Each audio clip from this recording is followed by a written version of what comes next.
And we still have our eyes on those employment data released by the NBS. Yesterday, just finished a conversation with the Chief Executive Officer of the NBS.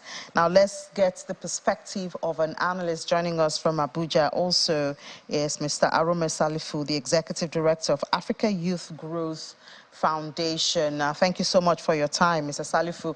I believe you heard a bit of what the statistics in general talked about, especially the definition of the working age and employed and unemployed, and all of that.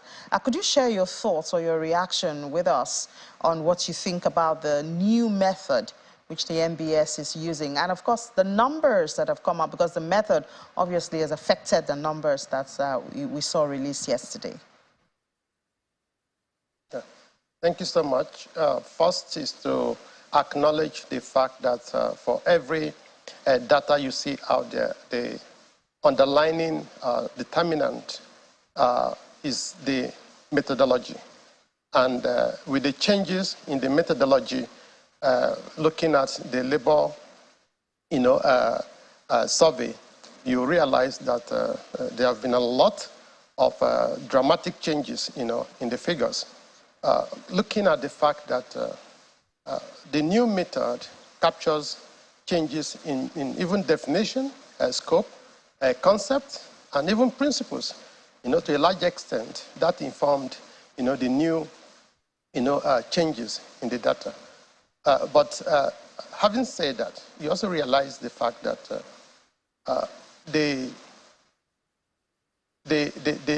changes that we have in the data does not necessarily, translate to changing the realities, on the ground. What has happened is simply to speak to the fact that they have expanded the scope, of the coverage as against what used to be, before. For example, there is now inclusion of more informal actors or players, in the calculation, where you now have, persons that were excluded before, now included in the new methodology. And that naturally, for instance, you have a situation where the persons of age, 15 and above now captured, as against, 15 to 64 or 5, before.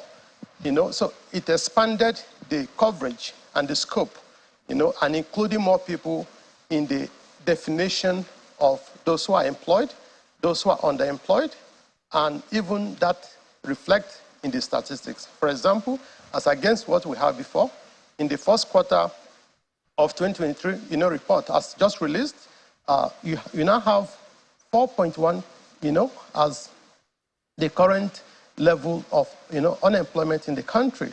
And you now have 12.2 as the current level of underemployment. And now youth unemployment now stands at 18.1 percent. That is a huge departure from what we used to have before. But again, for me, the optics is the fact that we now have a new government, new ministers. The essence of all of this data is to advise, inform, and indeed guide policymakers to also ensure that whatever they come up with is consistent with the realities. So data is meant to guide the decision makers and the policy makers to ensure that they get their decisions on the basis of information and accurate data. So for me, the optics would be that the new government, particularly the new ministers, should apply this data to whatever policy formulation, project design, and of course how they prioritize certain population in the way and manner they come up with project design. You also look at the fact that the youth unemployment, of course, remain very high. regardless of the methodology. But at and the correct 18%, data that we have. sorry, at 18%, can we say it's high? Because that's what the NBS is telling us. If we have 18% of Nigeria's youth unemployed, and we have general unemployment at just about 4%, I mean, it doesn't sound like we have a dire situation in our hands.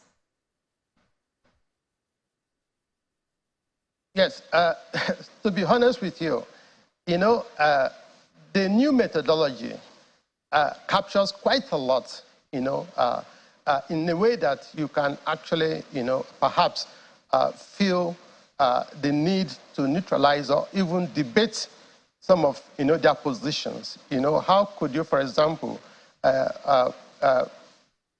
agree that if you have worked for just 1 hour in a week, you are considered to be employed? Just look at that argument.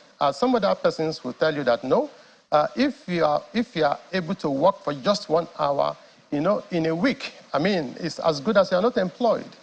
So that is relative for me, and that is also debatable. The reality is not exactly what the data, is saying. If I'm in a position to debate, argue, and indeed counter the position of NBS, particularly the methodology, to interrogate the methodology, I would want to say that perhaps this, current methodology could be very misleading, because we still have contradictory reality, from, the current, data. But of course, we have conventional and global practices on some of this methodology. And what Nigeria has simply done is to incorporate, adopt that global, methodology in terms of labor force, survey. Yeah, but Mr. Salifu, sorry. Some people will ask, should we just adopt because it's a global practice? Or should we customize to capture our own reality? Isn't that the way we can move forward? Yes, I agree with you, but, there is a place of principle and there's a place, of practice and then reality. In the context of this conversation, for me, I would, of course, want to align myself with the reality, because regardless of what the data says, you also have the reality that says quite, a number of young people wake up without idea of where they are going to work, and that is a challenge that, those in government, the policymakers and the, implementers should now, get cracking, in the context of their responsibilities and mandate, at the level of the federal, of course, looking at the executive, the National Assembly, and then the states, the governors, and the state assemblies, down to the local government. There's now the need to prioritize, youth, empowerment, employment, and indeed to see that they reduce the current, level of youth unemployment in particular, youth poverty, by implication. Now, if you look critically, there is what we call, employment ecosystem. If you have a system where one is working and the other is not working, certainly you still have quite a lot of challenges in your hands. I'll give you an example. In this country, you have a lot of people who simply come out of the university, about 5-point-something million every year come out of the university, and they're all with certificates, but with little or no skills, to be able to back up the certificate. And yet, we have not realized the fact that, the kind of employment that we have been used to over the years is not going to be sustainable, and it's not going to actually be available, over time. All right. You look, yeah. We have limited chances for people to be employed in government, ministries and agencies. But Again, the other alternative is the private sector. Yeah, now, the all right. private sector, to get you employed, all right, it's got to come...